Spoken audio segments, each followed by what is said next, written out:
I'm going to open up the regular council meeting for the town of Chincoteague for the month of July. If we can all please stand for the invocation of Councilman Taylor. Your kind of Heavenly Father, Lord, as when I see my name on the paper, Lord, to do this invocation, Lord. Lord, I was thinking what to say, Lord, and then I get a letter in this packet by this lady that was saved by our police officers. Lord, we thank you for these young men and their love and their care for her, and Lord, she thought enough of them to send back a letter. Lord, we pray for her, we pray for her life, Lord, and may it continue on in a positive way, Lord. May seek your face. Lord, we do thank you for a town, Lord, that seeks your face. Lord, we pray that it always will be that way. Lord, we pray for our young people. Lord, give them strength, Lord, give them courage, Lord. May they feel your strength under their wings, Lord, and give them hope and show them the way. Lord, be with this town, be with every member of the FAR company, Lord, every member of every organization that makes our town what it is, Lord, or employees, Lord. Give them strength to go through each and every hot day, Lord, and when they're sometimes so underappreciated. Lord, but we just thank you for them, Lord. Lord, we pray for continued protection of our beach, Lord. We know it's going to continue to roll westward, Lord, but we pray that you will see the way that we can roll with it. Lord, just be with this town, be with its people, Lord, and just be even with these. Sometimes, Lord, when I pray, I forget about the members that are up here, Lord. Give us strength, give us the courage, give us the wisdom to run this town the way you would have us to do. And Lord, just go with us and guide us and direct us. For we ask these things in Jesus' precious name. And for his sake, amen. Amen. I pledge allegiance to the flag of the United States of America and to the republic for which it stands, one nation, under God, indivisible, with liberty and justice for all.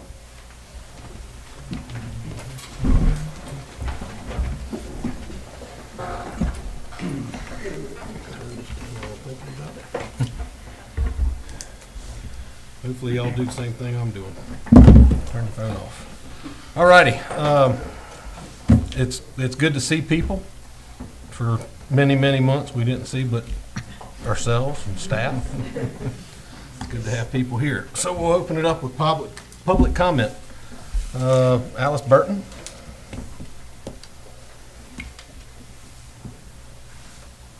Good evening.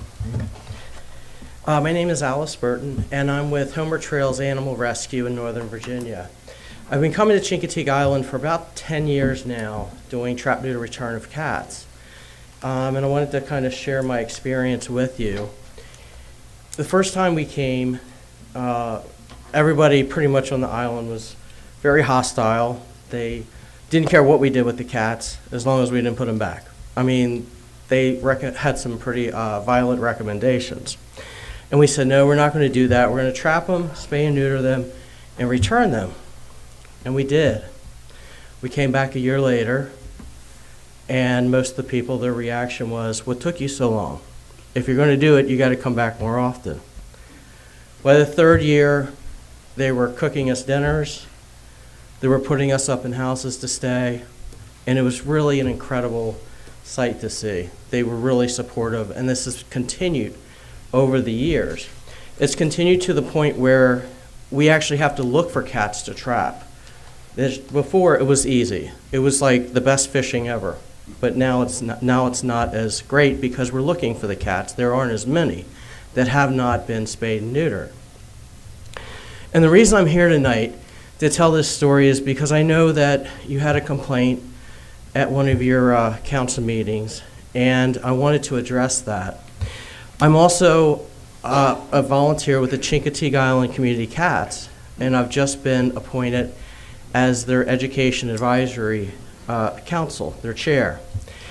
And I went by the house that the complaints were for today. I went by and spoke with the gentleman who has the cats, and I also spoke with a neighbor.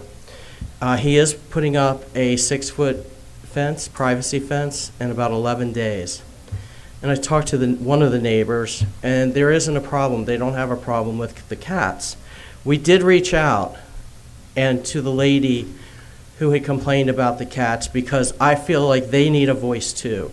If they've got a problem with the cats, we need to figure that out with humane deterrence and making her yard not as attractive for the cats to come in.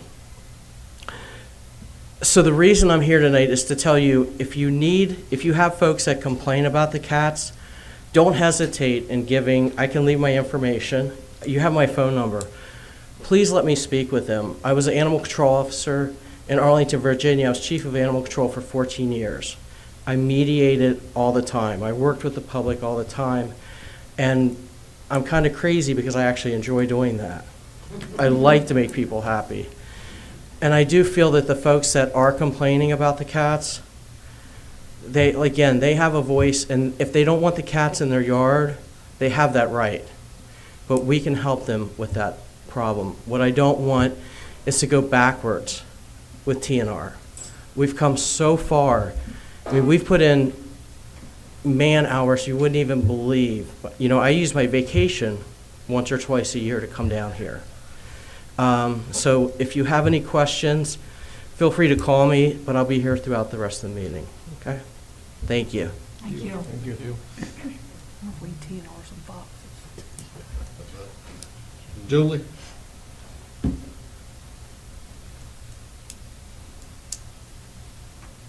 Hi, I'm Julie Brommer, president of Chincoteague Island Community Cats, and I just wanted to take this opportunity to reiterate that our mission starts out with community support, and it talks about finding compassionate solutions for island cats. It's understandable that not everybody is a fan of cats, and it isn't, you know, it's not appropriate for cats to destroy people's property or cause problems for neighbors. However, there are humane deterrents, and there are ways that we can work if we're allowed the time and the opportunity to do that. So I'm so grateful that Alice was able to come down and speak with you tonight. She's an expert in this field, and we're so lucky to have her available to help to mediate these types of situations. And so CI Community Cats is about the cats, and it's also about the people, and we want to make sure that everybody can enjoy Chincoteague Island. And we're about the people because, and another way we support the people is I was able to bring down 190 pounds of dry dog food and canned cat food to give to Mana Cafe this Monday, which they distribute to our homebound residents that they help out, so that they can care for their pets, which are family members to them. So, thank you so much for your time. Thank you. Ms. Ginger?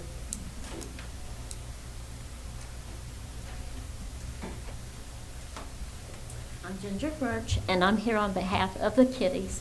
I've been trapping and spaying and neutering for over 20 years. And what gets me is that these kitties didn't fall from the sky. These kitties are abandoned from people that have taken care of them, and they'll move away and then just leave the kitties. And I think that's so sad. So my thinking is that, I just want to help the cats. I can't stand to think of a cat or a dog going hungry, and that's why I do this. I love them. When we go up to feed them, I see them sitting there waiting for their food, and it just breaks my heart. And I know everybody doesn't like kitty cats, but I think if they knew more about it and what we're all trying to do. I have friends that help me. They help me feed, and it's just an everyday thing, but that is just the way I feel. Thank you. Thank you. Mr. Fox, you're up. All right, so I went before the Parks and Rec Committee a couple years ago and brought up my concern or what I think is a need of the town for a Parks and Rec advisor. And my thought behind this is we've got a lot of parks. We've got 3 baseball fields over here and 1 at Memorial Park. There's a new soccer field being built. I know one of the fields over here kind of doubled as a football field at one point this past fall. I think there's a lot of opportunities for rec sports, rec involvement, events that could fall on somebody's shoulders who would be employed, as opposed to the ladies in the town who have to kind of like do it on the side on top of their full plates to make sure who's got the gym tonight and, pencil everything in. And then sometimes, because their plates are so full, it can get double booked, and it's unfortunate. So my thought is to have someone who is a full-time employee to do something like that and just be in charge of that. For example, that I think that position would eventually even pay for itself in the tax revenue it can generate. Just out of thought, like I said, we've got 4 baseball, softball fields. If you held a 12-team fast pitch tournament, the town wouldn't even have to coordinate it. All the director would have to do is find a USSSA director, and I know a few of them because I play regularly. But the director would come in and just a 12-team tournament, 12 teams, they would bring down a bare minimum of 15 people per team. That's their coaching staff and players. And so each one of them has a parent. So each team at 12 teams for 30 players is over 300. There's 360 or more people. That's 360 people that need to eat and sleep here. That's tax revenue from hotel rooms being rented, campground spots being rented, and then every one of them have to eat. And I think it's a real lost opportunity, because I know one of the complaints about Chincoteague is there's not as much to do. Well, if you offer these types of events, softball tournaments, baseball tournaments, flag football, soccer, pickleball, basketball, and that's just tournaments. If we have enough and we have the resources to be able to have leagues for somebody like me who drives to Salisbury once to twice a week just to play softball, because there's nothing here. It's so unfortunate, and I mean I can speak from experience. It kind of sucks having to go that far, but I enjoy it, so that's what I do. So that tells me that people from that far would come here to play. So I think the town's missing out on a real opportunity, both financially with the success it could bring in terms of tax revenue, as well as just providing something to do for everybody, for all ages. Because I know the ages who play pickleball are from high school to seniors. And that's great, but if we had somebody coordinating it and being able to provide functions and structure, who knows what it could provide to this town to bring in eyes and people, and those eyes have to sleep and those people have to eat. So that's my thought, and I think it should be considered. Thank you. Mr. Mayor. Yep, go ahead, Julie. Billy, I'm thinking that this, in the real world, would be a 10-hour-week part-time job, because, like you said, a 40-hour week, I guess you're saying, but a small town, like it's not like countywide. I'm not being funny, let's say this. With you yourself, it takes a young, energetic person. And I'm not trying to think. People who are willing, he knows where I'm coming with this, who are willing to work with young and youth, that have the heart for it, is few and far between. That's not like you're going to. You have to have somebody with that passion. Would that be something that you would be? Like I said, I'm not one vote and everything, but would that be something that you'd be yourself be willing to participate and take the reins into? A few things. Your job, and I know you got a nice job. A few things about that is, one, I don't think it's a part-time job. We've got. I think I can name 10 places between parks, fields, and recreational spots that are rented out regularly, and events that would need to be planned, and somebody who's on call and able to be there all week, 5 days a week. Because once you start planning these things, somebody like me who would do it as part-time and only 10, 15 hours a week, and then I plan an event that's going to have 350 plus people here, those people are going to be calling, what about this? What about that? I need this lined up. I need the grass cut. I need that. And that's not a 10-hour-a-week job under no circumstance. Because I think that person should also be in charge of cutting the grass over there and lining the fields and spraying the fields and making sure the fields are up when it's raining and if we have snow or any sorts of things you can't plan for. And the other thing, and I'm not trying to be funny, but I wouldn't be cheap. Thank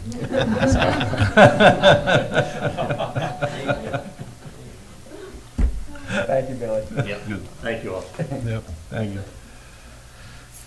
All righty.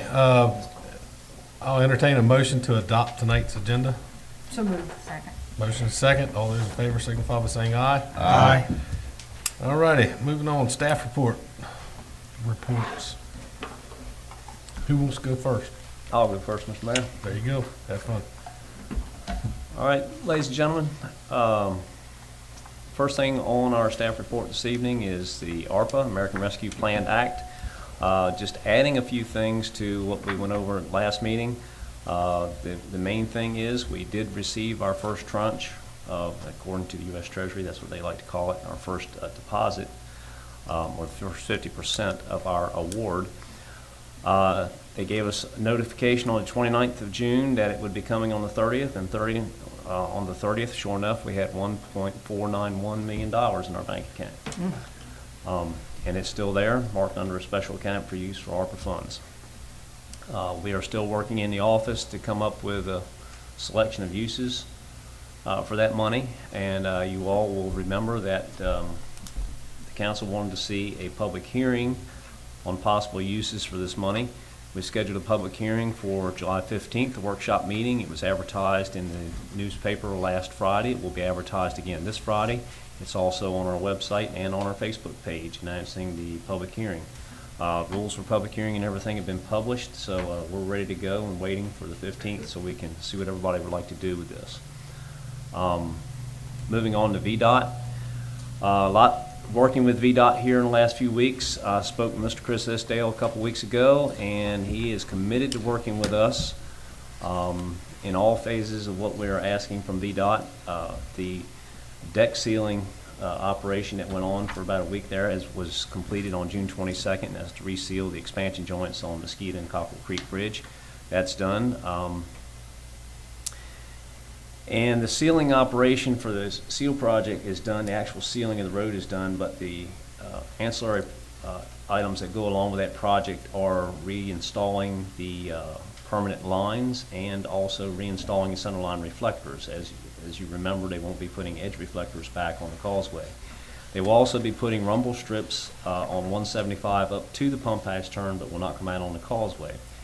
We did request formally that VDOT consider adding some signs on the causeway per the council's recommendation, adding rumble strips, centerline rumble strips from the pump patch turn to the drawbridge. And we did also ask them to consider including edge line reflectors. All these requests have been passed along in writing to the engineers in Suffolk, who I assume will be making that decision. Mr. Chris Isdale, well, I should back up. The traffic light at Maddox is also an issue. That was reprogrammed at our request. We made some suggestions but did not tell them how to do it. That's not our forte. But we did make a request, and the traffic light department in Suffolk came over on Friday the 25th and did a traffic count. The following week, on the 29th, they wrote a program to reprogram all three lights to work together. On the 30th, the program was installed, and it started working right away. Chief Fisher observed the entire operation. It seemed to work pretty good at first. There was a few hiccups, and we asked them to make some adjustments, which they did the next day. This weekend, of course, was the test by fire. Opinions vary. We did see some backups, but I believe that we feel that the traffic was so dense that no matter what we had done with these traffic lights, that we're going to have some sort of backup. So I'm just wondering if we had done nothing, if it would have been any worse. But again, VDOT have committed to working with us on this and tweaking the lights as it becomes necessary. To finish up I just spoke about finishing up the sealing operation. That should be done by the 21st of July. That whole entire operation should be done. And again, they are considering before the end of that project to install rumble strips, edge line reflectors, and additional signage for us on the causeway. I might add that last Thursday, Chris Isdale visited the island to check out the new operation of the new light, and came by to touch base with me, and we had a nice conversation about what was going on. The town did submit an official request to VDOT through a letter asking them to reprioritize our projects on the causeway. Number one being add shoulders to this road. Number two being to raise the intersection at Maddox Boulevard. And number three to be raise the road base of the entire causeway to limit closures. That is an official letter that has been submitted to VDOT. The AMPDC is submitting a letter as well, and the county administrator said that he would put it on the Board of Supervisors agenda for the July meeting, and if they approve it, it will be coming in from the county as well to support our request. Moving on, I'm going to skip our financial report with your permission for tonight, because we did find something that we want to change and correct in that. But moving on to meals and transit occupancy, you can see that it was a pretty good month. Collections in June, which were for the month of May, meals tax was $143,000 just for that month. We did make our budget of $140,000, and you will remember that we lowered that expectation, that budget revenue for meals tax during our amendment. So it went from, I think, $1.1 million down to $1,040,000. And we did make that budget. We're actually over by 8%. Going on to transit occupancy, the best I've seen this in looking through the town's records of $212,000 for the month of June collections. That actually almost approaches the last 3 years combined. So very good collections in the month of June for transit occupancy. We did also exceed our budgeted, our adjusted budget in the amendment by 11%. So meals and transit collections are doing very well, as you might imagine with the number of people on the island. Building and zoning, we had another busy month, 46 permits issued. Mark is, business is not slowing up for him. He's still a one-armed paper hanger in the office. And taking care of everything we throw at him, so doing a great job. Move on, in case you hadn't heard this, the electrical inspector we've had for ever since I can remember, moving back here in the 80s, C.L. Bundick is retiring. He retired as of the 30th of June. And Mr. Mark Wood of Big Wood Electrical will be attempting to open his own inspection agency and operate in all three, both counties and Chincoteague. And once he receives all his certifications, we've told him we will be happy to accept his inspection reports for electrical. We're fortunate that somebody has actually decided to do this, because the company that CL worked for, MDIA, has said they will not place another inspector on the lower half of the shore. So we're very fortunate here that someone's decided to take up the banner. And with that, I'll answer any questions. On that transient occupancy and meals tax, that's not our final year, right? Because we're still, the July numbers will actually close out our year on that. Well, actually, the June collections were for activity in May, That's but all what's right. collected will finish out our year. Right. So Because next we month did we'll have count to finish the year. in June's collections of last year, or July's collections of last year for June, were for June of the year previous to that, in 2020. So, Okay, I see what you're so saying. this is the 12th month that we've collected in this fiscal year. So yes, this will close out our year. So we were 11% up on TOT and 9% up on meals. That Correct. Summary. For the fiscal year. For the That's fiscal correct. year. Mhm. Got it. All right, that's it. I got one more thing. I was out and about quite a bit this weekend.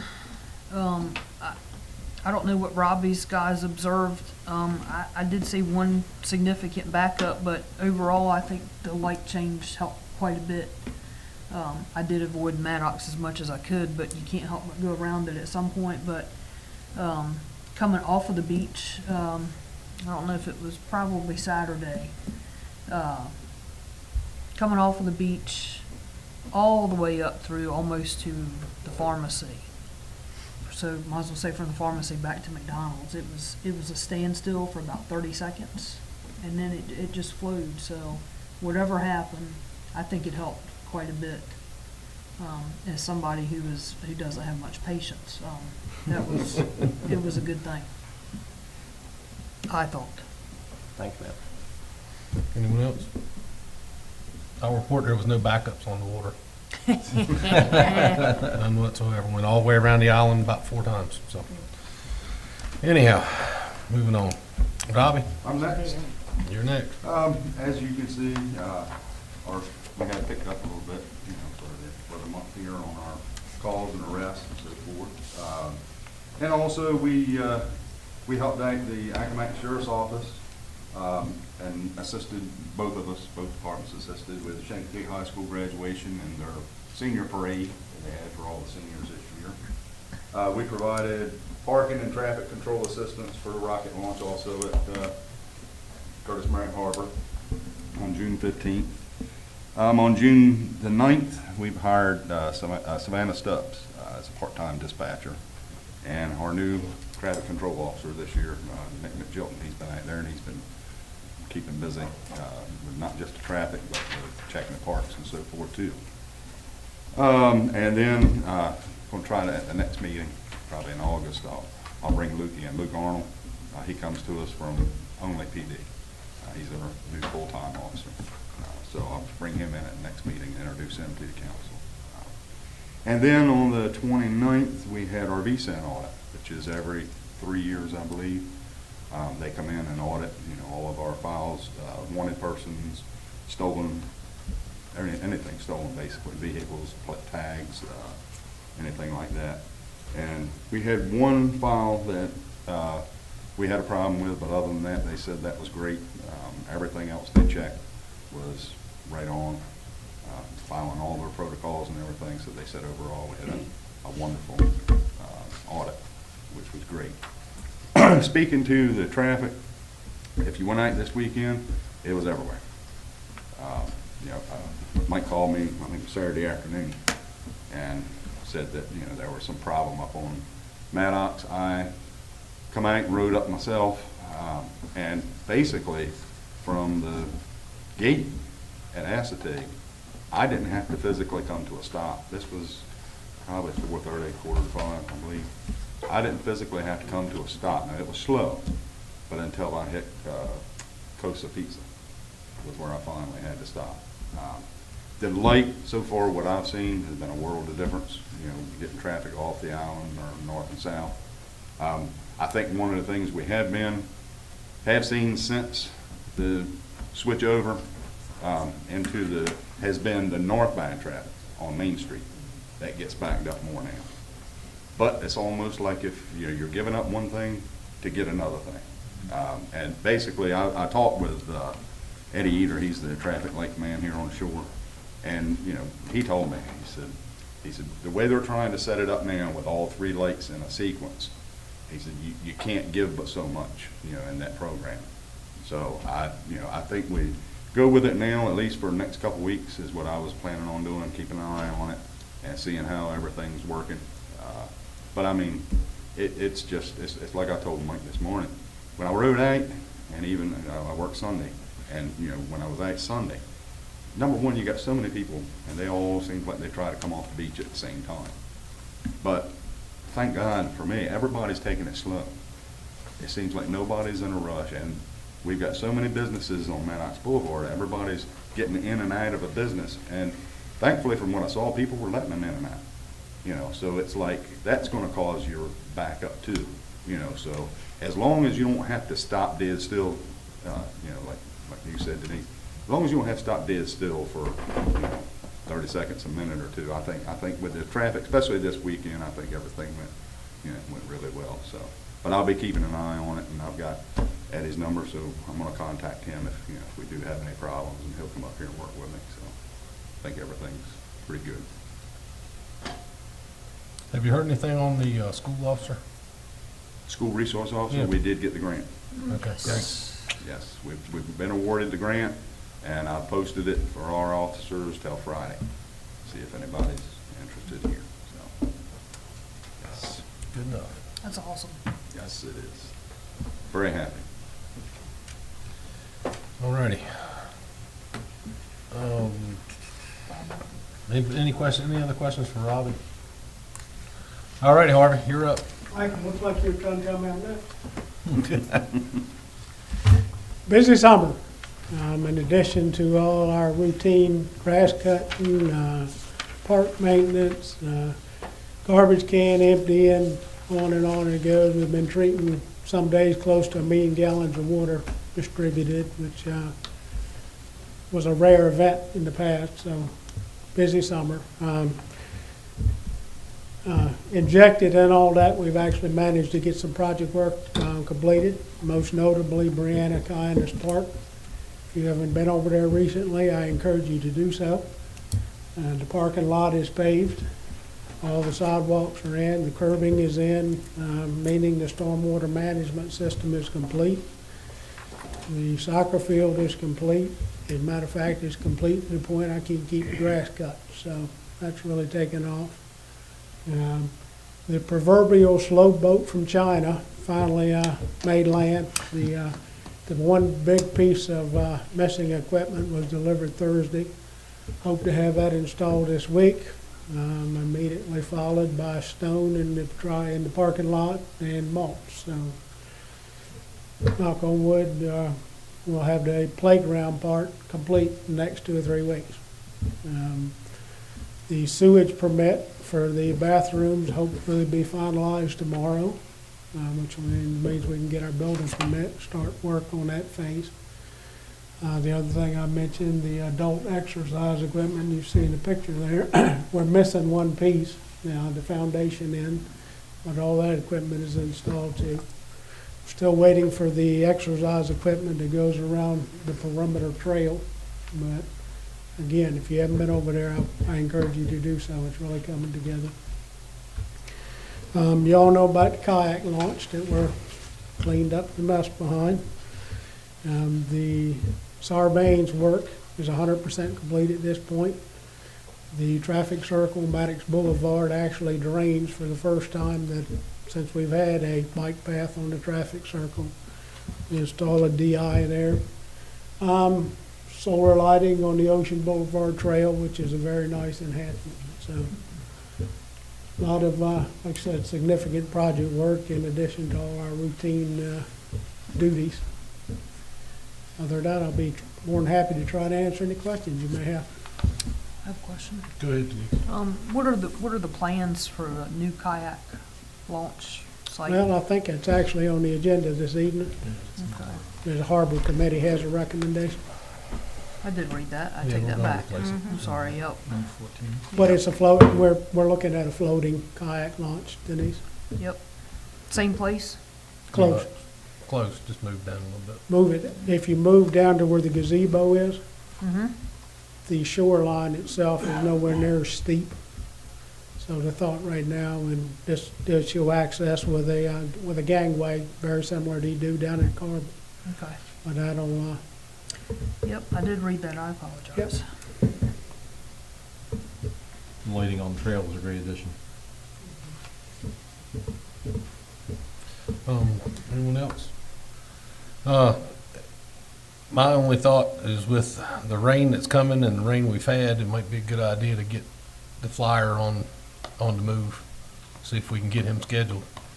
I know there's none now, yeah, but Right. yeah, for the mosquitoes. We're supposed to get a heavy rain Thursday and Friday, and we've had heavy rain. I'm just waiting for the hatch. Yep. The They're 10 out. days, They're out. they're out. they're picking up. Yeah. And So it'd be Bobby Watson gives me a report every morning what the counts are, so. And fortunately, Jeff Corman, who is our flyer, he's pretty receptive to our calls, so. Unless he has a conflict up in Delaware, which he does a lot of work for, he's here. But yes, All right. we certainly will. All righty. Thank you, Harvey. Thank you. Last but not least, Mr. Rush. Good evening. Just a couple of quick points I'll move through the report on real quick. The Antares launch that was scheduled for the 31st of July is going to slip back now into August. With that, the time will slip backwards as well. So when we get to an August launch, we could be in the early evening hours or late afternoon. So we would have a beach impact there in August with that. Don't know the whole logistics of it yet, but we'll keep you in the loop. Like I told you last month, our part-time staffing, we moved forward with the process and we were able to pick up 3 paramedics and 1 EMT to add to our part-time ranks. I do want to give a public shout out to Greenbackville Volunteer Fire Company for lending us their ambulance last week while we had some difficulties. Really appreciate that. We did get that ambulance back in service. However, today it left a crew and a patient stranded on the side of the highway. Oh, no. So Greenback is gracious enough again, and so if you see the Greenbackville ambulance on the island, that's why we're staffing that, so that we keep 2 ambulances running during this busy time. And with that, I'm also happy to report that the fire company received an 80/20 grant from the Rescue Squad Assistance Fund in the amount of about $174,000 to purchase a new ambulance, which is great news. But with COVID, ambulances are running off the line in about 12 to 15 months, so it's not going to be a quick process with that. The LCAR, which is our local capability assessment report, that's due every year to VDEM. I'm working on that now, trying to show where we're at. Of course, the big questions this year are certainly with COVID and how we managed COVID. And then your report this afternoon on Tropical Storm Elsa, which is set to become a hurricane this evening before making landfall in Florida. They weren't expecting that, but of course we all know how hurricanes and tropical systems work. They don't do what we want them to do. The track is remaining the same, so it does look like the system itself will become a depression rather quickly once it comes ashore. However, as it makes its way closer to the coast, it is forecast to become a tropical storm again sometime Thursday into Thursday evening. And it's, right now, again, the track hasn't moved much in the last 24 hours, and it's set to come off of Norfolk sometime Thursday in the late evening hours. So we should probably start to see some effects of that early afternoon on Thursday, some gusty winds Thursday evening through Thursday night into Friday morning. 1 to 3 inches of rain is what the thought is right now. And with the track laying just slightly off the coast, most of the weather should stay off the coast. But a wobble just a little bit west, we could be on the heavier rain, even a little higher winds, but certainly nothing out of the 40 to 50 mile per hour gusts is what we're expecting right now. Maybe minor tidal flooding around the 8 p.m. tide on Thursday evening, but outside of that, looks like we've been blessed again. Any questions for Brian? Yeah, Mr. Mayor.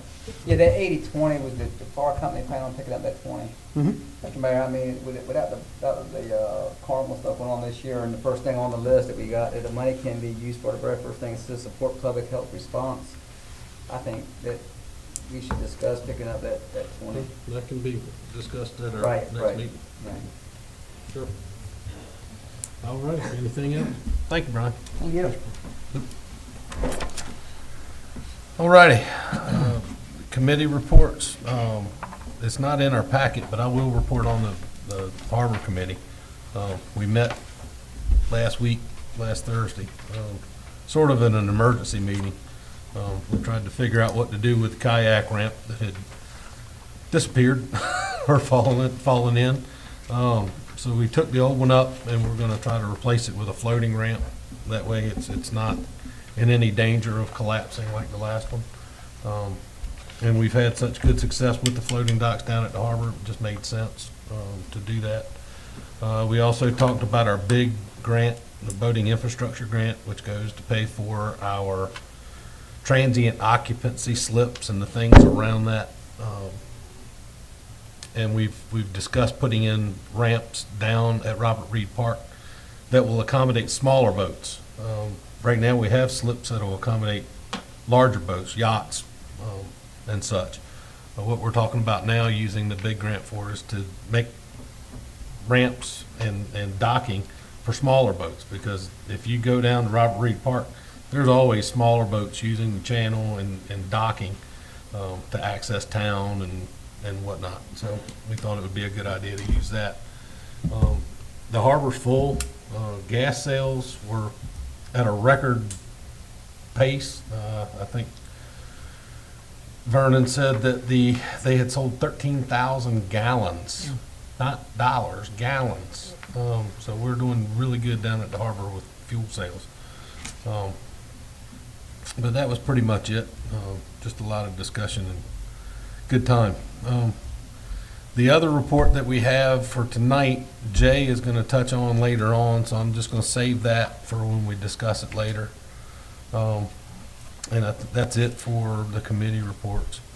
Moving on, we need to adopt the minutes of our June 7th and our June 17th council meetings. Are there any corrections or adjustments or anything? Motion to approve. I'll second. Motion and second. All those in favor signify by saying aye. Aye. Thank you. Next on the agenda is to consider the purchase of the VSP, the accident scene rover. Mr. Talbot? Yes, sir. Everyone is familiar with the tragic fatal accident we had a couple months ago here on the Causeway. It was a fatal accident, and it did also cause over 6 hours of delays on the Causeway when nothing got through in either direction, including ambulances or emergency vehicles. The day after the accident, I called, Robbie and I called Sergeant Myers, First Sergeant for the Eastern Shore Barracks, and spoke with him about it a little bit. And it seems the problem was that they had a piece of equipment they were using to do the forensic investigation on the accident scene that wasn't working properly. We did ask him if there's anything that the town could help them with, to support them. He called back the next day and said, if you'd really like to support us, he said, there's a new piece of equipment that only uses one trooper, and it really speeds up the forensic investigation for an accident scene. He said there were 2 of them available the day of your accident over across the bay. They were unavailable to you because they were purchased with money over there, and they're not allowed to come off the I-64 corridor to be used. So I spoke with our supervisor, Supervisor Tarr, and asked him if the county might be willing to help out with that. In the meantime, he did present that to the county. He also presented it to the fire department and convinced them at their regular monthly meeting to buy the entire piece of equipment, which cost $16,500. After that, we spoke and got the idea that if the 2 counties were to contribute and the town, we could split this bill up into thirds, and it'd be more appropriate for the governing bodies to purchase this piece of equipment than one rescue squad or one fire department. So I've talked to Mike Mason. He is putting it on the agenda for the Board of Supervisors to consider, and he also contacted his counterpart in Northampton County, and they're supposedly going to do likewise. But First Sergeant Myers has committed that if the Shore were to get together and buy one of these pieces of equipment, that it would not cross the bridge and of course the state line. So it would be for use anywhere on the shore, which seems appropriate. So tonight I'm bringing to you this proposal to fund 1/3 of the cost, and we have verified the cost of the piece of equipment with the manufacturer. Of this piece of equipment, the total cost is $16,500. 1/3 donation would be not to exceed $5,500. If we would purchase, I volunteered the town to be the purchasing agent. If the money was committed, we'd purchase it and then make a donation, donate it to the Virginia State Police, and they would again commit to keeping it on the Eastern Shore. But they requested that so as not to get hung up in the purchasing themselves, which could take a lot of time. I make a motion to contribute $5,500 towards purchase of the forensic equipment. I'll second. Motion and second. All those in favor of the donation, say aye. Aye. Any opposition? Thank you. All right, moving on. Item number 10 will be a presentation on the detached quarters. Mr. Landsberger. Good evening. I think most of you know me, and that I'm pretty well committed to what I believe and what I hope is best for the island. And I've been involved in a number of of things. But recently I became involved in trying to have our zoning laws or ordinances somewhat amended. This came to my attention through my own personal problem, which I think was voted on here, the special use permit. Did I get that here or from the zoning people? I got that from you. Yeah. So I had a personal situation, but that caused me to look into the demographics and what's happening in our society. And the aging population, people who are having to take care of parents, children who are moving home, and you'll hear a lot more statistics in a little while from Chuck, and I've been working with Chuck on this to get something before you. So we put together a presentation. We studied all the numbers. We've looked at the various ordinances that are being instituted all over the country in order to allow people to construct essentially a detached quarter building according to the zoning for either an elderly relatives or disabled relatives, and in my case a challenged relative that had to come and live with me, or a caregiver, or a child who comes home. I think the number is something like 24% of children between, you'll give them the numbers, but a large number of kids are moving back home with their parents. And our zoning is pretty restrictive on that. They can move into your house. If you live in an R2 or an R3 and you have enough land, you can build a duplex as if you were going to rent it to them, and then you can let them stay in it. But if you live in Wildcat, Richardson's Landing, Smuggler's Cove, or Sunnywood, which are the only R1s on the island, you can't do that. And if you can build something that's detached, but you have to attach it. It's kind of a, so what we're looking for is not to change the single family zoning. I still want single family zoning. I want the definition of a single family to not be a single building. So that if you have enough room, and you have to meet the setback, you have to meet the building codes, you have to meet the height, you have to meet the septic, but if you have enough room for that, you should be able to build what are called granny flats. And for a while there, the granny flats were a right by law. I was talking to Mark today. He said for a while that was a right by law in Virginia, if you bought it from a certain company, a detached quarter where this person could live. And that's what I'd like you to do. Now, I brought this before the zoning committee about 50 days ago. They chose not to send it back up to you and not to make any recommendation in either way. And according to the town code, if they do not take any action within 30 days, then I can come directly to you for a decision. So I'm coming to you directly for a decision. They did review the ordinance, and they did say it's one of the best written ordinances they've ever seen. So take that for what it's worth, and I'm going to turn it over to Chuck now. Good evening. As Mr. Landsberger mentioned, I am Chuck Ward with Starboard Environmental, LLC. Mr. Landsberger requested that I prepare the draft ordinance and background information with which you have been provided, and I would like to summarize that information tonight to assist with your review. Next slide, please, Mike. Prior to the 1920s, single-family properties were not developed the same way as they are today. Multiple structures were incorporated into a home's design, all for varying degrees of occupancy. Guest homes, for example, were quite customary. These structures provided housing for visiting guests and provided privacy during the visit. Next slide. We've all seen or heard of summer kitchens. These detached structures were critical to reducing excess heat produced from cooking in the summer months. In addition to eliminating the excess heat, these structures also served as a fire safety measure. Many summer kitchens were destroyed by fire over the years. However, these fires occurred without causing any damage to the primary structure. Next slide. The rural landscape was also once dotted with servants' quarters, where domestic employees would reside during off hours. The safety and security of having caregivers and domestic help close at hand was critical to allowing aging homeowners to remain in their homes. While many may think of aging in place as a modern catchphrase, there were no other options a century ago, and servants' quarters played a large role in allowing aging homeowners to maintain their quality of life. So what happened? Well, to be honest, zoning laws and municipal laws happened. As a land use planner and a firm believer in the value of good zoning laws, I see that as a good thing.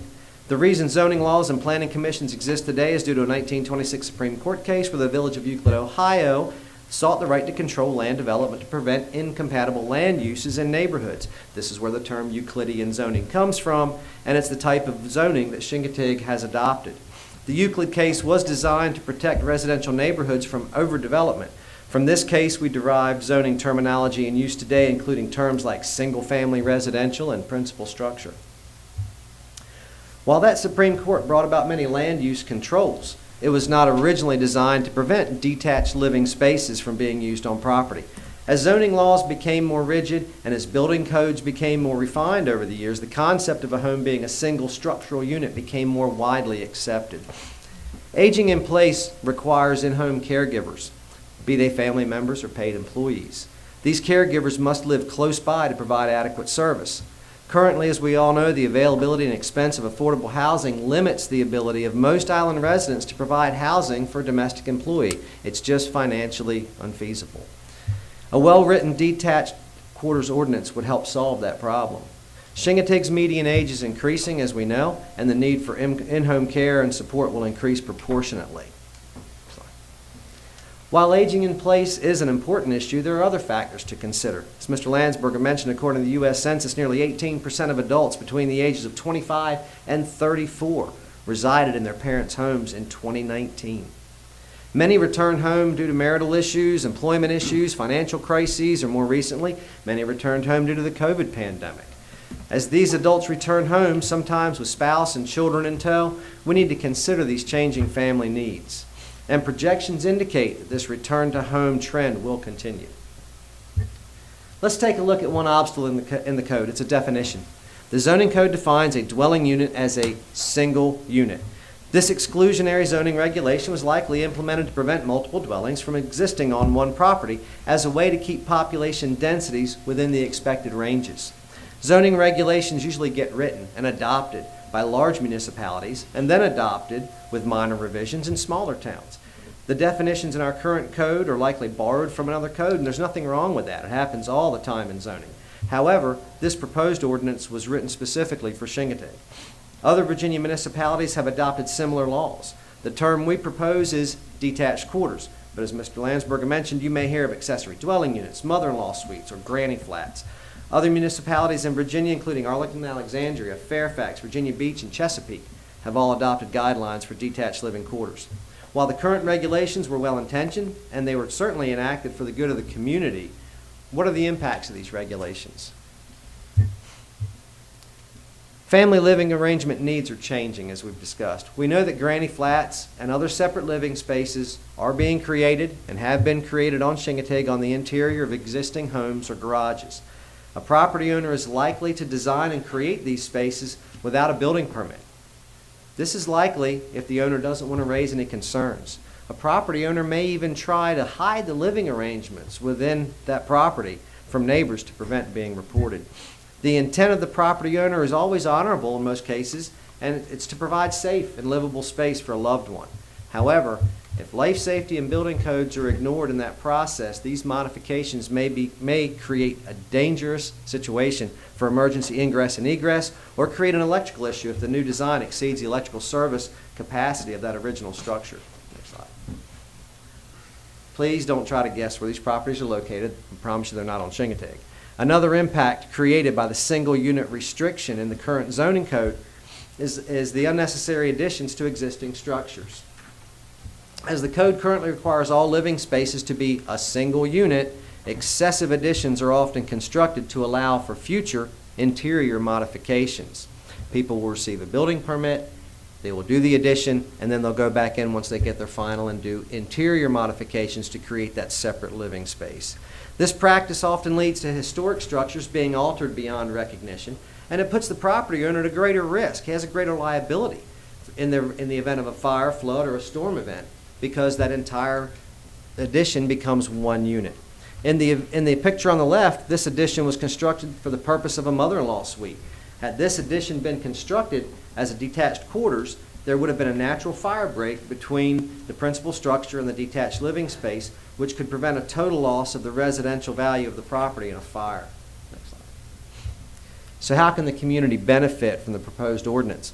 We know that communities are strengthened by long-term residents. The detached quarters ordinance as proposed would decrease the rate of turnover of resident families, which in turn strengthens relationships in the community and improves the quality of life for residents.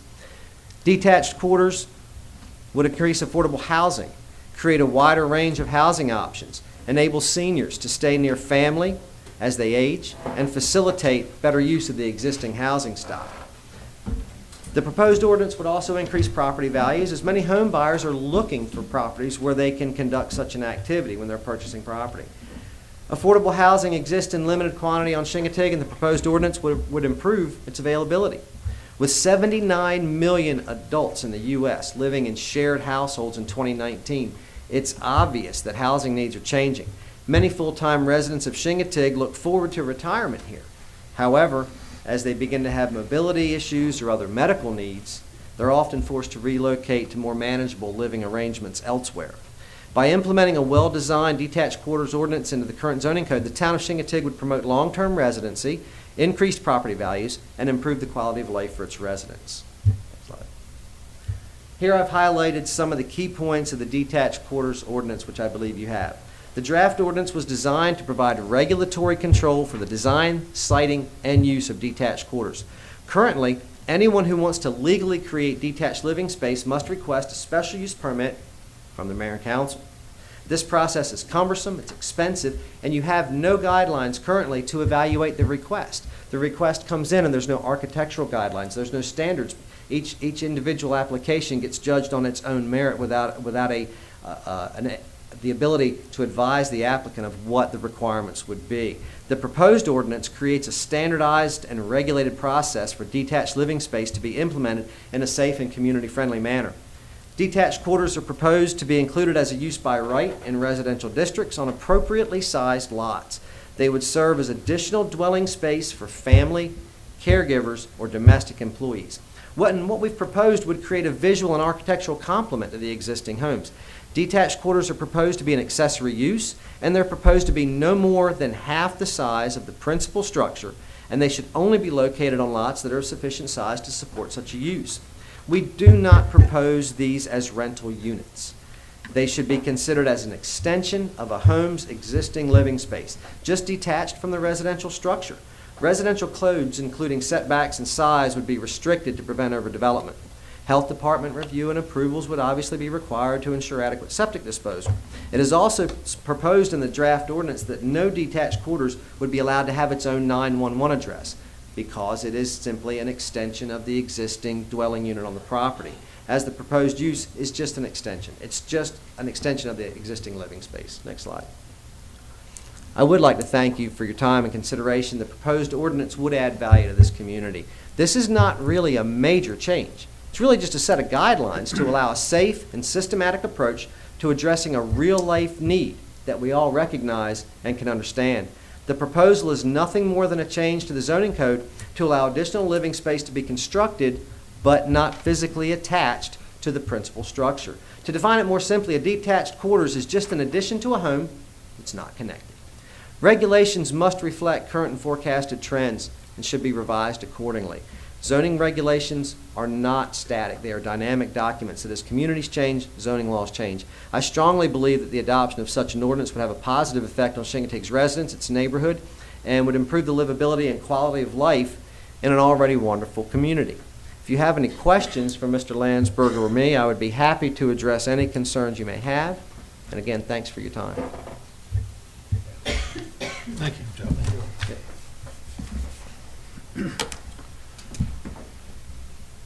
Council, Denise, I can see you're chomping at the bit. Yeah,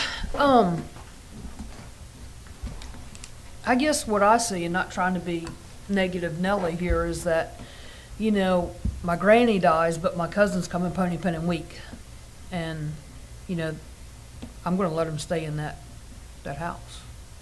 Or, you know, my college roommate is coming, you know, and we shouldn't let him, you know, shouldn't be a rental. And then what I'm afraid of too is, I end up selling the house that has this detached addition to a single person who has no other family, then it's sitting there. I mean, I guess that's the things I look at too. If we have a hard time enforcing some of the codes and everything we have now, so I'm wondering how do I know that's a family member living in there? Well, how do you know that I don't have 45 people living in my house that I are not don't, related? and you No. may have it. Yeah. You know. Okay, so the difficulty or to enforce an ordinance is no reason to not have the right ordinance. There's a lot of things within the zoning now. I know of at least 2, quote, illegal apartments that are inside of houses. Okay. There is no enforcement, but I would tend to believe that if we did something like this with the detached quarters, that you would have to get a CO for it, and that perhaps when a house is sold that has one of these, you'd have to get a CO also and agree to whatever stipulations there are. But it's just like now, if you build a duplex, who's to stop you from putting 4 families in each duplex? And we don't have a way to enforce it, but that's no reason not to have good zoning. Thank you. Anyone else? And I kind of like I've got a lot of questions. I can see the value in the idea. I'd almost like to see us send it back to the planning commission and make sure they give us weigh all these different angles. I don't know that we are in a position to weigh every one of these angles without them having the opportunity to look at each angle and then come back to us with their report.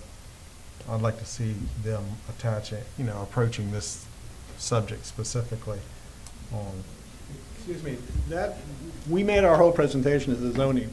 Their recommendation, the only recommendation they made, I believe, was that we eliminate the fee for a special use permit in instances of health-related need. And Right, but I mean, we would command them to come back with a yes or a no on the ordinance, just changing our ordinance is what I'm saying. You made a presentation and we would be commanding the planning commission. I believe we can do that, right?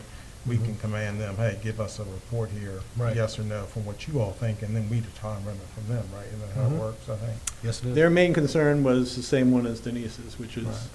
how do we enforce it? And, their main problem was that they envisioned a detached quarter as someone pulling a travel trailer into someone's backyard for a sick relative and putting a ramp in, which is completely different than what we were talking about. That's why I went to the zoning committee first. We gave our presentation. They chose not to act. And according to what I've been led to believe, it then goes to you for a decision. Right. Is that Just right, to- Mike? Mr. Mayor, Go ahead, in Don. this instance, the council is acting in place of the planning commission, and the options are to say, yes, we'd like to proceed, in which case we'd schedule a public hearing and treat it like the planning commission had approved it. No, we'd not like to proceed, in which case it would die. Or send it back to the planning commission and ask them to study it and present to you a coherent report on it. Do we have the actual ordinance? We don't have an ordinance here. How Yeah. There is an ordinance that was presented to the planning commission. Yeah. a But we sample don't have ordinance. that And they No, sir. reviewed it, and I thought that you were going to have a copy of it, but I was mistaken. And that's why I was recommending, because I'd like to see an ordinance before I vote Right. on it. Right. So what you're proposing is just for R1. These are allowed already in R2, R3, and R4. No, not, they'd have to be attached in R2 and R3. They're not That's- allowed at all in R1. They're allowed in R2, 3, and 4 if you have enough property Right. to build a But they're separate not residence. allowed in R1. But And that R- would most certainly be the case if they were allowed in R1 too. We wouldn't let you build it on Yeah. a postage And- stamp and- lot. And that was my other problem, is that it seems like discriminatory zoning, that Richardson's Landing, it's not allowed, and Oyster Bay it is. Well, those are later developments, and those are the only 4 R1s. There are only 4 R1s, that's correct. Sunnywood, Wildcat, Smuggler's Cove, and Richardson's Landing. Richardson's Landing. I agree with Chris. I'd like more input from the planning commission. I don't feel comfortable voting on this right tonight without an actual, Somebody here from the planning Yeah. commission to tell us Yeah. what they were thinking. And I'd like to see them tackle everything, Yeah. R1, 2, and 3, all of it, yeah. the entire thing, and let's get it straight so it's correct and clear for everybody. Right. Because then what were you saying about a villa in R, or a condominium duplex in R2 and 3? What does that mean? I could build essentially a two-family home in R2 and R3, but not in R1. Well, that's what the duplex. And then that's what you're saying. I could let my family move into the other side of the duplex. I got you. Or, I mean, it doesn't have to be a duplex, it can be a. But that can be detached. They can be separate structures. They can be attached, I believe. In fact, they have to be attached. Is that right or not? They have to be attached in R2 and R3 and R4. So They cannot be detached. So but we they- still don't allow this. But in truly detached. R1, you can't do it attached or detached for whatever reason. I got you.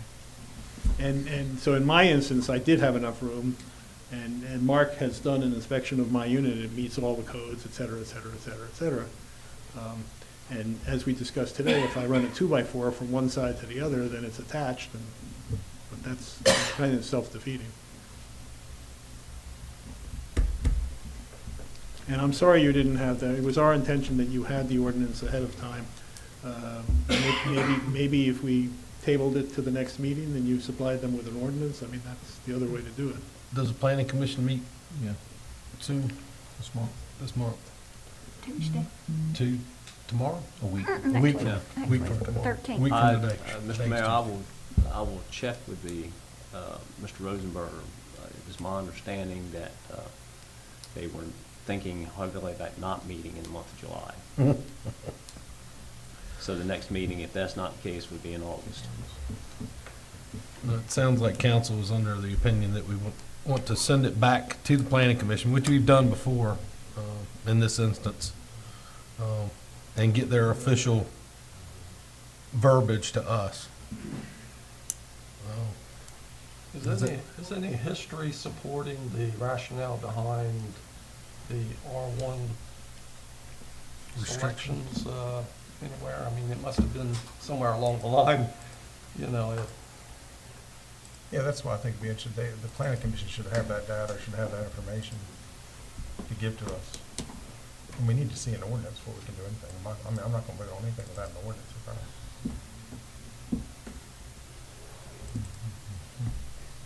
Alrighty, do I need to get an official vote? Or Yes, can sir. I just? I make a motion goes to the planning commission. I'll second it. Motion is second that we send this back to the planning commission to get their official word before we take action. All those approve of sending it back, say aye. Aye. Thank y'all. They'll let you know when the planning commission next meets, so you can jump on them again. Alrighty, item 11 is to consider committee appointments and recommendations. Chuck resigned from the Board of Zoning Appeals, and the judge will reappoint his position. We don't have to do that because they act sort of independently from us. But we do have a seat available on the Parks and Rec Commission, and I will accept nominations. Parks and Rec, I got a gentleman right back there that I'd like to nominate. Okay? Huh? Remember that gentleman right there? Mr. Johnson. Yeah. Yeah. Absolutely. He was on before, and he was always, I mean, he was attendance, he was a proven leader in that position, and I miss him, and I think he'd be glad to. David, do you accept? Is that David Johnson? Is that the That's name? him. Is that you, Dave? Is that you? Thank you. I'll second it. All right, we have a second on the recommendation that David Johnson be appointed to the Parks and Rec Committee, all those in favor signify by saying aye. Aye. Welcome back, David. Thank you, brother. Thank you for being willing to serve. I promise you. Thank you. They're going to be busy. Alrighty, next on the agenda is Mr. Savage. We're going to have an ordinance. What, Mike? Excuse me, you have a BBA position to fill. Just, it's an official vote. Okay. Formality. Right, I see. And this was the building board? Building Board of Appeals. It does not have to be appointed by the judge. It can be appointed by, or should be appointed by the locality. I have contacted Ms. Hart, and she has agreed to fill in that position. I was the member for a number of years, but obviously I can't be on that anymore. Right. I'll make the motion for Stacy Hart. I'll second. Motion second, all in favor of Stacy Hart being appointed to the Building Board of Appeals? Say aye. Aye. They meet so often. 22 years ago, something like that. 20 years ago. Anyhow. I like to be on that. All righty. Agenda item number 12 is to consider amended ordinance. And I'm going to turn this over to Councilman Savage, the head of the ordinance committee. Okay, we had many items on the agenda for the June 10th Ordinance Committee meeting, and each item that I'm going to discuss this evening, we're going to have a vote on, or ask for a vote, I guess, of support or disagreement, whatever the case may be. The first item on the list is consideration of the litter ordinance change. And what that entailed was in reference to section 46-3, deposits on sidewalks, streets, lanes, and alleys to include tobacco waste products.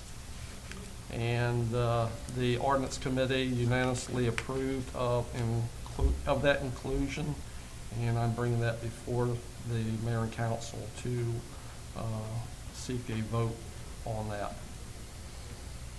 Make a motion to add that in there to it, tobacco waste products. I'll second. Motion and second, all in favor of adding tobacco waste products to section 46-3, say aye. Aye. All righty, thank you. The second item on the list is the consideration of livestock ordinance change. And that was to include domesticated fowl in section 10-59 enclosures. And that was the only change to that particular ordinance. So with the concurrence here, I would like to get a motion. I'll make a motion to include domesticated fowl in the ordinance as Jay presented. Second. Motion is second, all those in favor of adding domesticated fowl to the enclosures ordinance? Aye. Say aye. Aye. Thank you. Moving on. Item number 3 is the consider the pet pig hog ordinance exception. So basically what that is doing is adding this exception to the existing guidance that's listed under section 10-56. At present, it's unlawful for any person to have a hog pen and further to keep one or more hogs. So we're adding this exception. We're actually relaxing something because the exception is to include a purebred miniature Vietnamese pot-bellied pig. You are now allowed to have in accordance with this, what we're looking at. Sole purpose of providing human companionship. Some of the things in here is no younger than 6 weeks of age shall be spayed or neutered. Proves that the swine is registered. You're only allowed 1 pig of the permitted species. No breeding or sales of the pet pigs are permitted. No pet pig shall be housed outdoors unless he's in some type of exercise regimen where you're exercising. No pig. Motion to add this. Yeah. Wait a minute, wait a minute. There's got to be some levity Wait a here. minute. Second. Anyway, you can't starve the pig. All right, Jay, we have a motion and a second to add the pig ordinance. Wait a minute, I mean, Shoo. It's got to be purebred. And Purebred it's, pigs. Yeah. Anyhow, No mutts. It's got to be we have a fixed. motion and properly seconded to adopt this pig exemption into our ordinance. All those in favor, say aye. Aye. Thank you. Any, um, Okay. Denise? Chris, Denise I'll seconded. second it. I just want to get Jay out of Like a bad area. I'd like to add that it was commensurate with the VA, Virginia State Code and And such as well. I have changed that on the ordinance on the board. We have referenced the state code on that. Okay. And just as an added thing, most people may not know it, we did have a hog farm on the island. I think Red Erickson had one. Yeah, Had it for you. I mean, I yeah, remember. Red Journey used to butcher them. Everybody used to butcher a hog, but Oh, yeah. that pig farm up on North Main Street would get dangerous every now and again. When the pigs would get out, Mom would say, "Get inside," because they're bad news. Anyhow, Yep. Okay, we'll move gotta on. keep them pigs up. All right, next on the keep going, Jay. We're done with the pigs. We're done with the pigs. Okay. Item number 4 is discussion of electrical scooter regulations. And basically, what we did here, we had some concern for the safety of our young children who, many of you've seen, riding around on the scooters and such. So, what we're looking at is, in regards to section 58-6, persons riding bicycles, and we had the inclusion of electrical bicycles, electrical scooters, electrical skateboards, hoverboards, or any similar device. That was the inclusion in this, and we also wanted to include the state law reference under 46.2-800, is that? 800 and 904, it's both of them. Okay, 908, 2-908. Okay. Which basically solidifies the Virginia law states that you have to be 14 years of age, basically. To ride them. So that was, and as far as extra protection and all, we more or less have to, if I'm correct, we have to abide by the state law on that as well. Is that correct, Chief Fisher? Yes. Okay. So we didn't have any latitude on that, but that's what we're looking at, the inclusion of those items, and basically this subjects them to the same thing as the driver of the vehicle, as far as road usage and such. So moved. Second. Motion properly seconded. All those in favor of adding the verbiage to section 58-6, say aye. Aye. Thank you. Moving on. I think the last item I have is item 5, which is the discussion of modifications, additions to park regulations, and basically this is conducting business at town parks. It's it's something that we felt should not be allowed, that is presently being questioned. No money and causing any obstructions allowed. We identified a case, street address, that the business was using the street address at the park as their, has their business address, which is, we don't want them to be in business there doing that. So we have 3 additions to that. No person shall solicit for any or conduct any business in any town park for the purpose of this section. Solicit for or conduct any business means sell or offer to sell, lease, or rent any article or service. Number 2, display goods or descriptions or depictions of goods or services with the intent to engage any member of the public in a transaction for the sale of any good or service. Or number 3, perform or engage in any act with the intent of expectation of receiving payment therefore from any person. Number 4, use the address of any park in any transaction for business purposes included but not limited to sales and or lease of goods and or services for sale. So those were the 4 items that were added to the present present guidance, and that was under you have the exact number that was under? 42. 42. Park regulations. Okay. So that was under that, so we'd like to get a motion on, or not to adopt that. I'll make as a an ordinance. motion to, I've got a question. Go ahead, It's- When you're talking about like rentals in a park, I mean, we have kayak companies that rent kayaks off of our, and that's a definite, I mean, there's no way around that. But they are not supposed to That is. rent them there. They're supposed to rent them off-site, bring them there to offload, but they're not supposed to do business in the park. The extent of their business is supposed to be a permit to launch their kayaks at that facility. Correct. That was the whole reason for the kayak ramp. Right. And not to tie up the boat ramp, but I And mean, it's to not keep a- them from tying up things there in Right. the park. But you're still providing the means to run their business. There's no way around that. I mean, like I say, I know, like I said, there is a very few companies that have their own waterfront properties and they go off their own. But you're still providing the means for them to conduct business. They can't conduct business unless, because if they don't own waterfront, they don't own their own waterfront properties, we're still providing them. And I'm all for it, don't get me wrong, Yeah. but I'm saying, but we're still doing it. Yeah, but what we don't that want, wouldn't Gene, change. is, Exchange of money and such. you know, if we allow it for one, we'd have to allow it for all. And then we could have people, you know, down at Memorial Park selling all kinds of stuff. It wouldn't have to be kayak rentals, it could be, who knows, drinks, it could be T-shirts, it could be all kinds of stuff.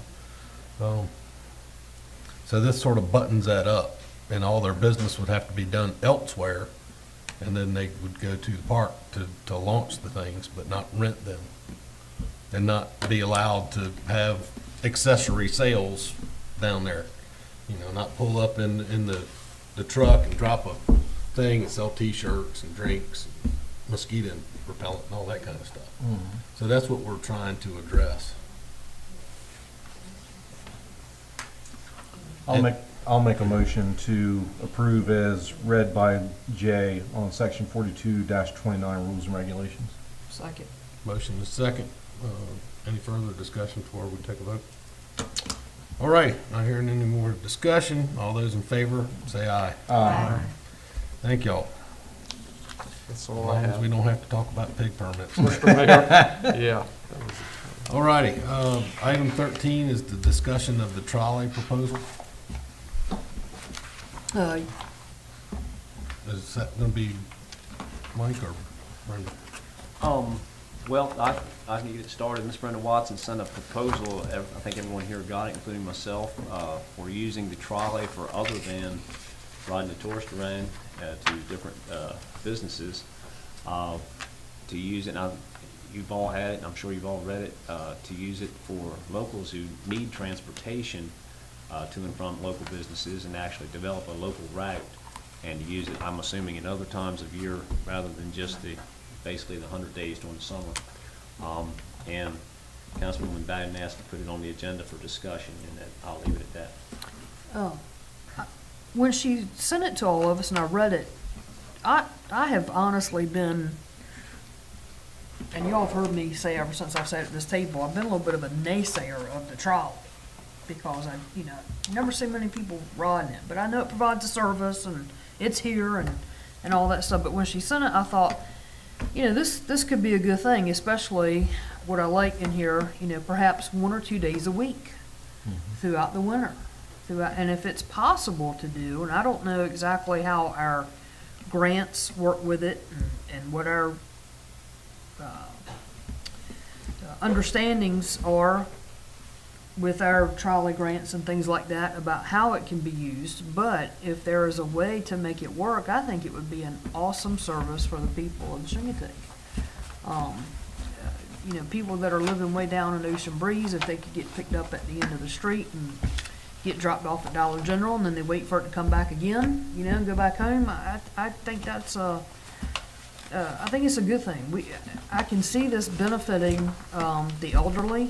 I can see this benefiting, obviously, people who don't have proper transportation, things like this. It could even benefit some children who you know, wanna go up to the beach road for, you know, pizza or what have you.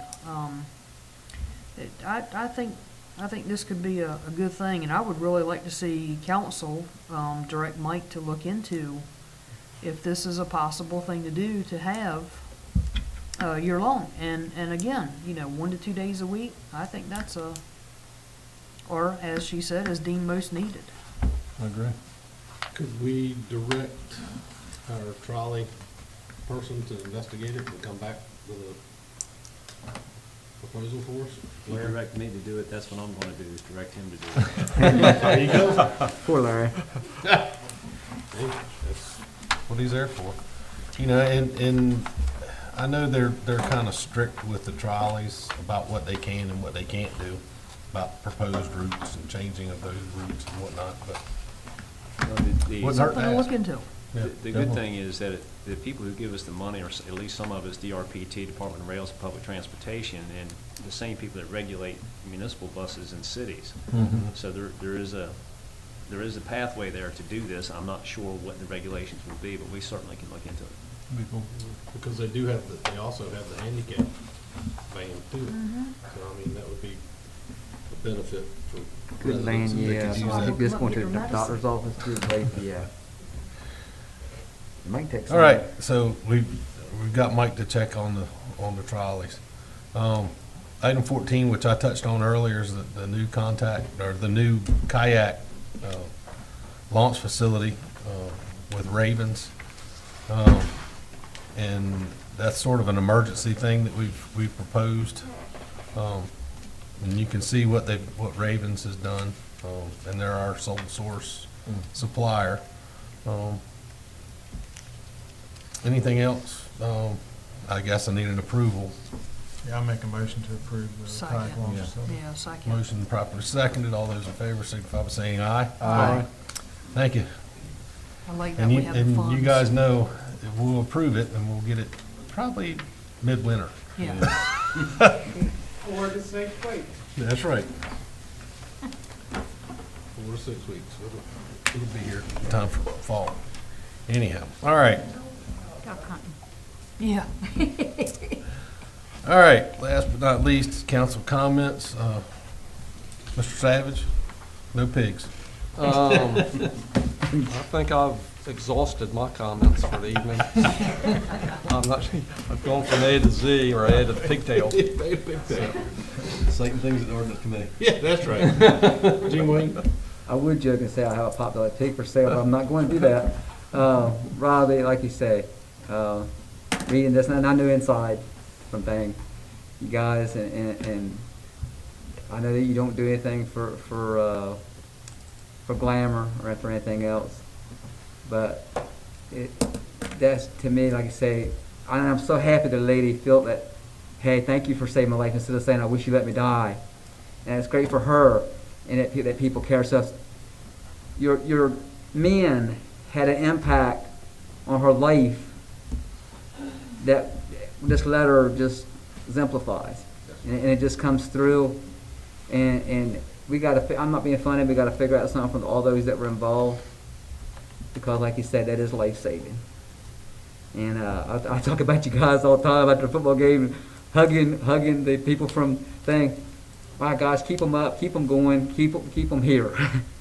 and it's just like you say that, but we do need to do something for those 5 officers that make this woman's life possible, because you know where nobody cared enough to do the dramatic things they did. It was dramatic things they did. She would not be here, and hopefully that her life will turn around for the positive and know that somebody cares enough to.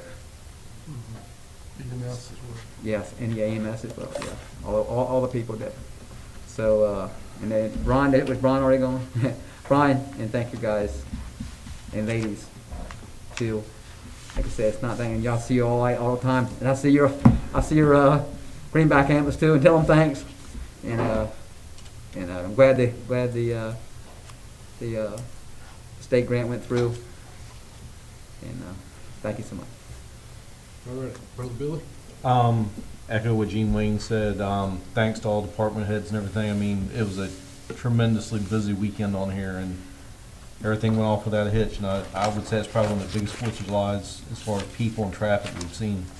So thank you guys. And then also thanks to Brenda Watson for sending over the information on the trolley. Very well received, so really interested to see where that goes, but that's all I have. All right, thank you. Vice Mayor? Nothing this time. Denise? Yeah, I don't know that, I was looking through the minutes over the last couple of days. I don't think we've had the opportunity as a group to say, Brian, congratulations, Business Person of the Year. You know, I sing your praises morning, noon, and night, always have. If I'm in a situation where I'm getting ready to stroke out, that's the man I want right there beside me. You have lifted that department up to great heights, and you have built it from the ground up. I commend you, and you, with everything that's happened in the last year with COVID and your personal loss, you have been there, and you've done it for this town, and I appreciate that. I think we all do. We all appreciate that. Harvey, same with you. You know, looking at your guys day in and day out, you know, I try to say it every month when we're up here because you and your department are appreciated. The town looks great. I see these guys out there hustling all the time. The Brianna Park, I rode by there this weekend. Wonderful. Everything's great. Robbie, same with you. Reading that letter, you know, it lets you know what's important in life. That's for sure. You know, I can fuss about being in traffic for 30 seconds, but when it comes down to something like that, sitting in traffic for 30 seconds is nothing. Nothing. And I appreciate you and your department. Mike, same way with you. It's not many times I don't come in here that you stop everything you're doing and address my concerns, and I appreciate that too. Brenda, yes, to echo Billy, thank you. We'll get on that. And Julie and your crew, I'll save you guys for last. I'm an animal lover. I have supported you guys from the very get-go, through my words anyway, and with whatever I can help with. After Alice stood up here and spoke, I was saying, you know, could we get a TNR clinic for foxes? Because, you know, they're a nuisance. I know, I get it. They're beautiful. I don't want to see any, I'm like Ginger, I don't want to see any animal hurting, starving, or anything like that. I know it happens, but what you guys are doing, and it's just like she said, in the very beginning, people are like, no, just get them out of here. Yeah, that's, you know, you can't do that. They're a living, breathing thing, and they're here, we got to take care of it the best way we can. And you guys are doing that. And I think, just like anything else, it takes education to get people to see how well that program has done.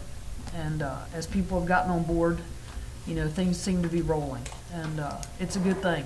Ginger's my cousin, not a lot of people know that, but I've seen her haul cat food in the middle of the night, you know, different places, and taking care of animals and stuff, and, you know, it's, gotta do it, you know, gotta do it. So, thank you to everybody for everything that you do. Ms. Allen? I don't guess I can say anymore, but I think, huh? No, we can't. We do have a wonderful place we live in, and everybody pulls together. I always said a long time ago, you can say what you want to about somebody, but when it comes down to it, they're going to be right there to help you. So it means a lot as I come here, but I've been here for a while. But anyway, it's just so many people. I mean, we have a job to do, and we try to do the best we can. And I think you have to look out for everybody. It's not just one or two. It has to be everybody as a whole. But we do live in a wonderful place. And I've seen a lot of things happen, seen good things happen, bad things happen. But we always pull together. And that's what it's all about, working together. Thank you all. Thank you. And I'll echo her a little bit. I just want to commend the people of Chincoteague. We getting dated. You know, a community this size goes from 3,000, 3,500 up to who knows what, 10, 12, 15,000 people. And a lot of people could lose their tempers and lose their patience for having to wait in traffic. But Chincoteaguers sort of take it in stride. They realize what's going on, and used to be they realized September was coming and they'd get their town back. But anymore, it continues on through, November. But the Chincoteaguers do their thing, say their piece when they get home, but they keep it inside. I get to deal with a lot of tourism face to face, and all the tourists that I speak to on the tours and at the hotel just say how wonderful it is here. They can't get over how Chincoteague is. It's stepping back in time, and that's a great thing. I do want to congratulate our softball team for minors, our 8 and 10 softball. They're going to the state tournament to play, which is a great thing. And I want to commend our major boys.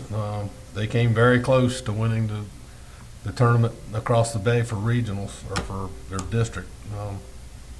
I was at those games. It was exciting. And I want to commend the people this weekend. We couldn't have carnival for 4th of July, but we did have pizza. I don't know what the total pizza sales were. I know it was over 300 pizzas. How many was it? It was 500 pounds of potatoes. Yeah, and 300, a lot of 300 pizza. pizzas about, and a little. We went and got extra crust, yeah, so I think it was probably 350 or 400 pizzas. And somewhere a little over $5,000 was raised that night. And people waited in line for 2 hours to get a carnival pizza, believe it or not. It's amazing. And thank you to Robbie for directing traffic down Halloween Smith and keeping things flowing. And I got right into it. When you're inside, you don't see all that stuff. You don't see people waiting in traffic and all that good stuff. But it was a good time. Raised a lot of money, and hopefully spread some cheer about having carnival pizza and pony fries available. We're going to do it again around Pony Pending. So fritters, yes, we'll have. Well, that depends. But that'll be determined. Anyhow, that's it for me. I'll entertain a motion to go into a closed meeting in accordance with 2.2-3711A5 Code of Virginia to discuss prospective business opportunities. So moved. Motion second. All those in favor signify by saying aye. Aye. Thank you. Thank y'all. See you next.